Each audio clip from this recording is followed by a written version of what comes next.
حضرت انس ابن مالک رضی اللہ تعالی عنہ راوی ہے، ترمذی کے اندر روایت موجود ہے، ان النبوۃ والرسالۃ قد انقطعت فلا رسول بعدی ولا نبی۔ حضرت انس ابن مالک رضی اللہ تعالی عنہ فرماتے ہیں کہ رسول اکرم صلی اللہ علیہ وسلم نے فرمایا کہ نبوت اور رسالت ختم ہو چکی، میرے بعد نہ کوئی رسول آئے گا نہ کوئی کسی قسم کا نبی آئے گا۔ علماء نے لکھا ہے کہ یہ لا رسول بعدی لا نبی، یہ لا جو ہے یہ لا نفی جنس کا ہے، اس کے ماتحت افراد یعنی کسی بھی قسم کا نبی، نہ ذلی نہ بروزی نہ اصلی نہ غیر اصلی نہ تشریع نہ غیر تشریع، کسی بھی قسم کا کوئی نیا نبی نیا رسول نہیں آئے گا۔ جب آپ لوگ نبی اکرم صلی اللہ علیہ وسلم کو مقصود کائنات کہتے ہو کہ آپ علیہ الصلوۃ والسلام اس پوری کائنات کے مقصود ہیں، یہ پوری کائنات بنائی ہی آپ ہی کی وجہ سے گئی ہے، تو پھر مقصود کے بعد تو کوئی بات ہی نہیں رہتی، مقصود کے بعد کسی اور چیز کی ضرورت ہی نہیں ہے۔ کیا ہی خوب کہا گیا ہے، مثال کے طور پر یہ آم کے درخت کے اگانے کے لیے کوئی اگر آدمی گٹھلی زمین میں دفن کرتا ہے، پھر ایک سلا نکلتا ہے، پھر پتے نکلتے ہیں، پھر شاخیں بنتی ہیں، پھر جو ہے اس آم کے آنے سے پہلے پھول لگتے ہیں، پھر جا کر کے آم بنتا ہے۔ اگر آپ نے گٹھلی دفن کی، مقصود گٹھلی نہیں تھی بلکہ آم، سلا نکلا، مقصود سلا نہیں بلکہ آم، شاخیں بنی، مقصود شاخیں نہیں بلکہ آم، پتے لگے، مقصود پتے نہیں بلکہ آم۔ جب آ کر کے مقصود آم لگا، اس کے بعد اور کسی چیز کی ضرورت نہیں ہے، بات ختم۔ مقصود کے بعد باقی سب کچھ ختم۔ جب کائنات کا اصلی مقصود نبی اکرم صلی اللہ علیہ وسلم ہے، پوری کائنات بنائی گئی، اصلی مقصد نبی اکرم صلی اللہ علیہ وسلم ہے، تو نبی کے بعد کسی اور چیز کی ضرورت نہیں ہے، نہ کوئی کسی نئے نبی کی ضرورت ہے، نہ کسی نئے رسول کی ضرورت ہے۔ نبی کے بعد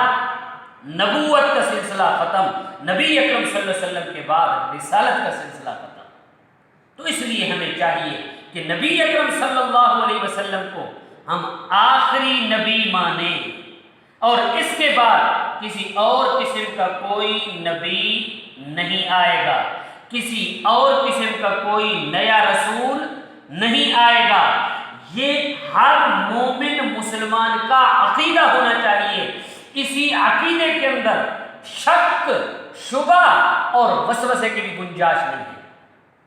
آج ہی سبق کے دوران مولانا شفیق احمد بستوی دامت برکاتہ نے عجیب و غریب ایک واقعہ بتایا۔ فرمایا کہ صاحب تھے صاحب، اس کا ایک مرزائی خاتون کے ساتھ نکاح ہوا۔ نکاح سے پہلے یہ شرط طے کی گئی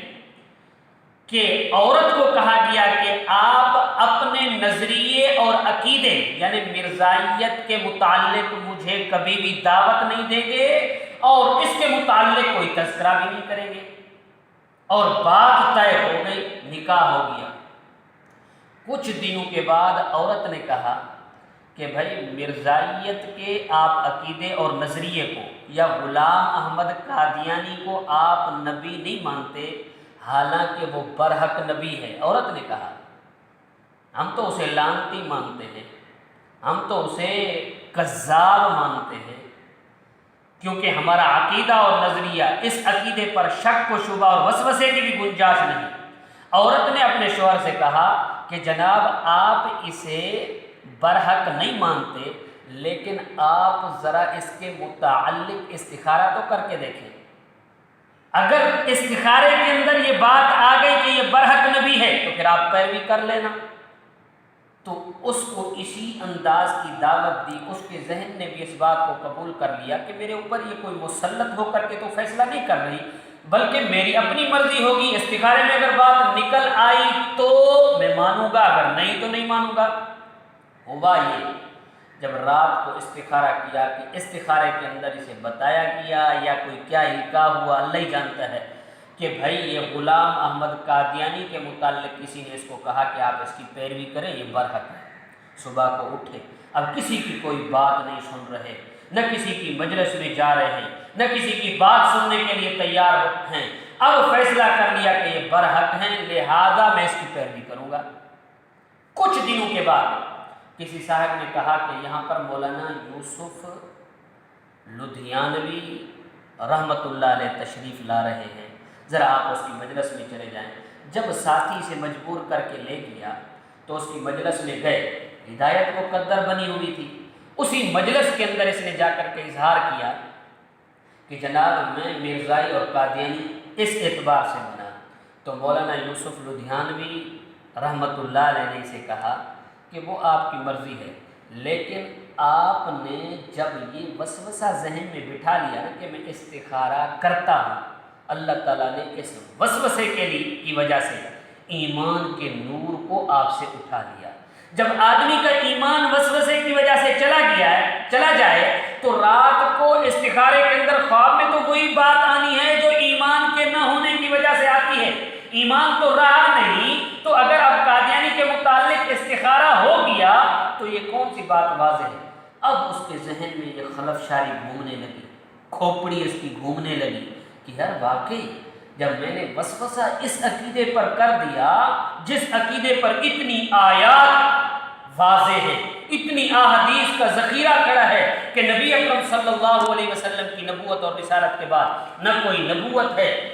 کسی قسم کی، نہ کسی قسم کا کوئی نیا رسول آنا ہے، جب واضح دلائل کھڑے ہیں تو میں نے وسوسہ رکھ کر کے ایمان کے نور کو اپنے اوپر سے نکلوا دیا۔ اب نتیجتاً یہ بات آئی، اس کے بعد وہ بندہ توبہ طائب ہوا اور اس کے بعد اپنا پکا عقیدہ اور نظریہ بنا لیا۔ میں نے بتا دیا کہ ختم نبوت پر شک اور شبہ کی گنجائش نہیں، بلکہ وسوسے کی بھی گنجائش نہیں۔ اللہ تبارک و تعالی سے دعا ہے